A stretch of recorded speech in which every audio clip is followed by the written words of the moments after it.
Okay, folks, today I'd like to clear the desk a little bit. Once again, it's nice to hear from everybody, and I like hearing from where you're from. But we got some myths and things that need to be addressed on this bridle and bit thing, because there's still a lot of questions. And what happened is in the last couple months is that I stirred the pot just enough to get people curious and trying to figure out how this all works. And what I want you to notice, because a friend of mine let me know that he'd never seen anybody ride a horse in a spade bit with split reins. All right, these are split reins, okay? A lot of people, when they look at the cheek piece, they think it's a bridle horse and it's a spade bit. Well, the fact is, that cheek piece is nothing more than a vulgar display of wealth. It belongs to the man that's interested in this horse. And in the mouth is a Mona Lisa, not a half-breed, not a spade. So you can put just about any mouthpiece you want in a bit nowadays. The traditional side of it is it's beautifully made and it's silver. Okay? That's a California thing. I ride this horse. I started him in my snaffle, and then I got to riding what I call a flat hand. And this is a flat hand. In my snaffle, I can do this and I can do this. That's why I call it a flat hand. And I'm able to manipulate the horse off the corner of his mouth easier with a flat hand and a split rein. If this was a Romal rein, it would be tight right here. And if I tried to put my hand in here, I would spread the reins and break them down right at the knot. And I would never in my life take a Romal rein and ride it two-handed. Okay.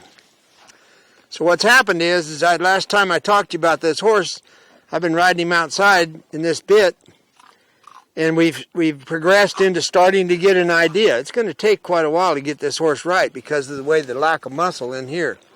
And he was used to riding with his nose out all the time. Well, okay, we're changing that. So now I'm riding him one-handed outside. Now I'm going to rope off him here in a minute one-handed. And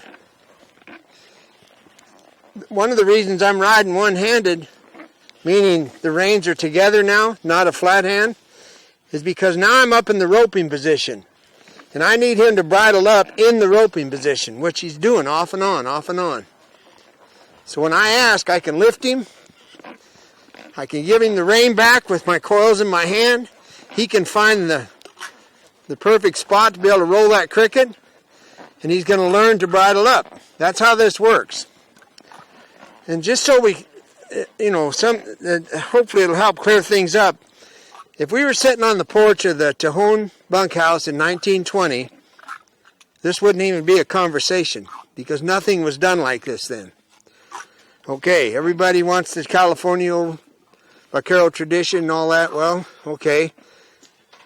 If you can get back to 1920, good luck. Have at it.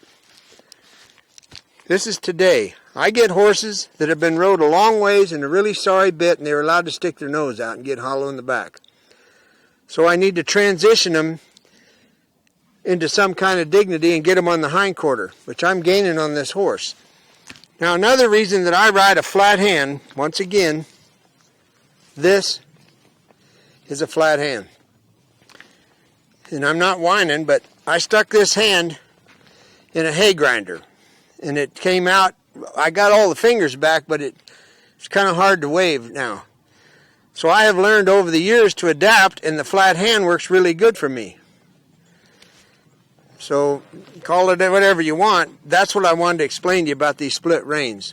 And they're a good transition for me when I'm transitioning these horses up. Now the coastal range for this horse should be here in about a week. And my goal, because we're going to start branding pretty soon, my goal is to have this taken care of, and then when I put the coastal Romal reins on, everything will be where it's supposed to be.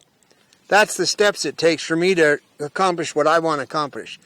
If I started off with this bit in Romal reins, I'd have a horse that when I wanted to turn, because he didn't understand how to listen to my skeleton, he would have just stuck his head and turned it the opposite direction and raised it up or stuck his nose out. And You didn't hear it from me, but there's a lot of horses out there that do that. Well, I don't like it. So this is where I'm headed for this horse to get bridled up. And oh, by the way, I need you to be a ranch horse. So my partner there in Montana that's up doing the intensive grazing, not now, that told me he got an 8-year-old geldie now the sale barn, was asking about my bit. This is a good example of what you would have got, because you said your horse was pretty nice and gentle. Well, you can transition him into a bit, and if you can side pass and work laterally, then you can go to one hand. So that's the progression of how this all happened. And anybody that's curious, you can just look backwards on the videos. So now I'm going to rope Bugs here. Here's a horse from Baja, and the one I'm sitting on is from Baja. And we just got Bugs and another one or two in. And I'm going to show you, I always talk about roping horses, so we decided that I'm going to go ahead and do this horse roping deal to let you know what I'm actually talking about. Once again, recoil, bigger coils, slide rope easier, don't have to hold as many in your hand.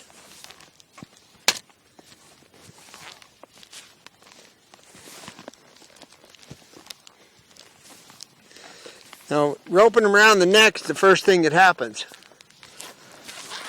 And what happens is if you got a bronco horse, and when you watch the way I rope, if he was a bronco, he's going to hit the end of the rope and pull back. Some of them pull back, choke down. Some of them just pull back, then jump forward. You never know. But this is the way of me doing my check. Pre-flight check, you call it, in the aviation world. And it's how I find out how gentle the horse is. What I've got to work on.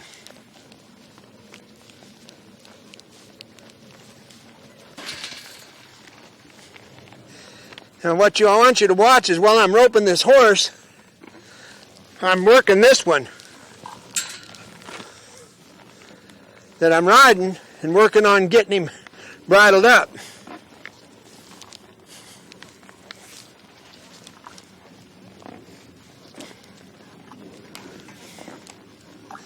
And I'm not stealing nothing here. I'm getting a little, I get pretty fast with the rope and stuff just so I can check out the horse. Now I'll dally up and lead the horse, and it should stay right with me.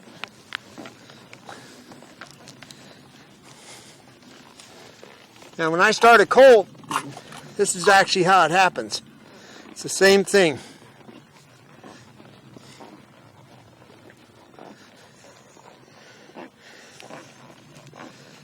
Now I'm roping this horse. I'm riding this horse. 90% of my concentration is on my left hand. So this horse, I need it to feel okay about coming up here, being with me, not being bothered.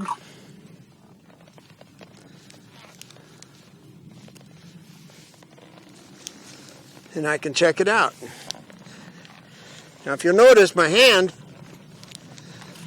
stays high, and that's why one reason for this bit. I can lift this horse up so that I don't get in the way of my dallies. This is a roping position with the reins. Now this gray horse I'm roping, you can rope cattle off him, tie cattle down, he'll hold a rope, all that stuff, but everything gets roped around here just so I know what's going on.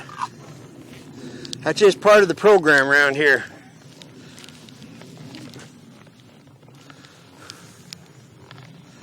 Now I'm asking,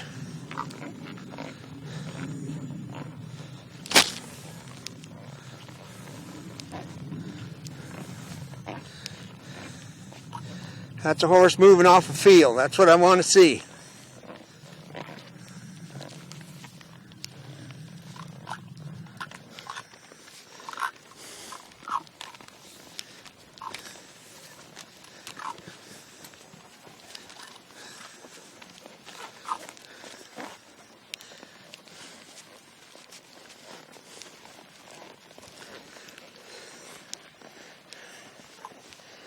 I think you've seen me rope several horses.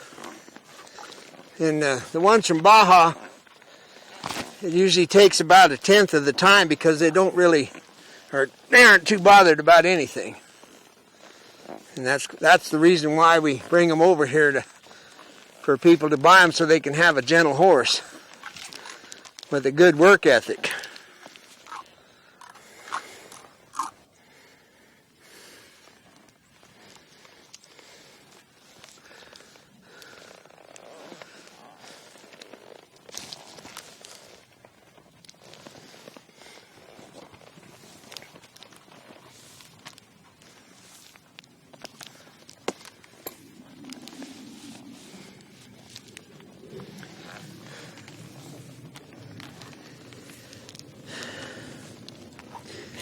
Now, another thing I wanted to share with you is that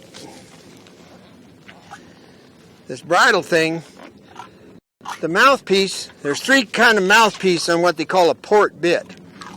There's a low, medium, and high. A Mona Lisa isn't a half-breed. It's a medium port mouthpiece, and most of them are covered. I personally cut the covers off. And the reason I like a half-breed is because it's centered on the bit really well. And a horse can feel it when you pick up the reins. It leaves there's a better close to a signal. So you can in fact turn a leverage bit into a signal bit.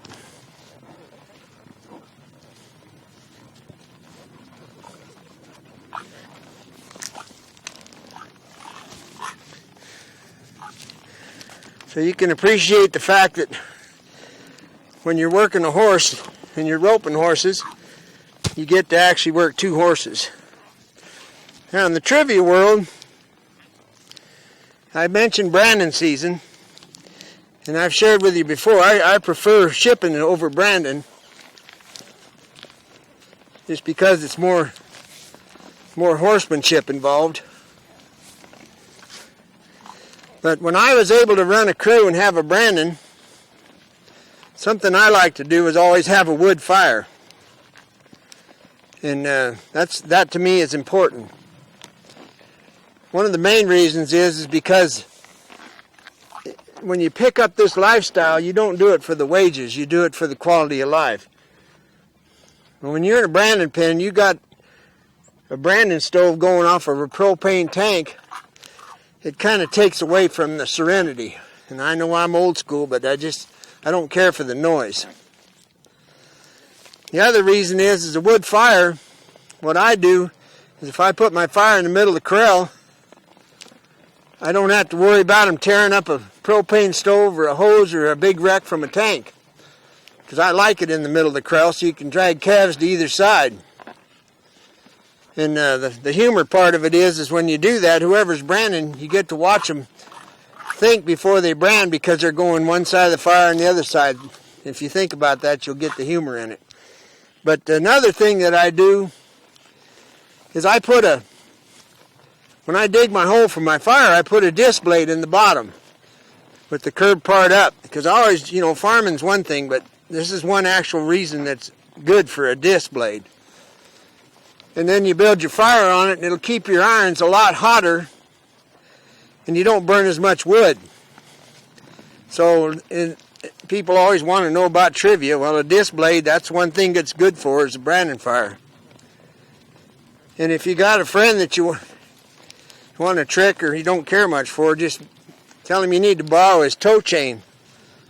And you can take his chain and put it in the bottom of the hole and make it like a snake. And it does the same thing, it holds the heat. And what you want to remember is when the branding's all over, you don't just reach down and grab that chain. You don't just reach down and grab that disc blade. And of course, you don't let your friend know what you're going to use his chain for. So anyway, that's a little bit of trivia. But you can see how anticlimactic this is when I go to checking out horses about being gentle and able to take things. This is what this roping's all about. And I'll be roping all kinds of things on the horse, different parts. And I have The beauty of it is I get this really good session with my black horse.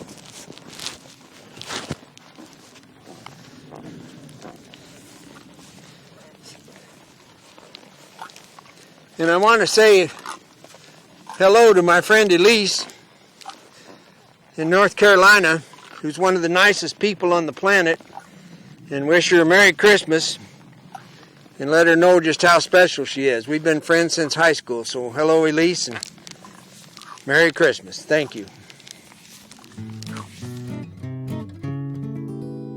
Now if I had a horse, a big white flashy horse, I wouldn't be the kind of guy that I appear to be. Well, I'd be different, or I'd be better, a hero right down to the letter, and all them pretty women would be after me.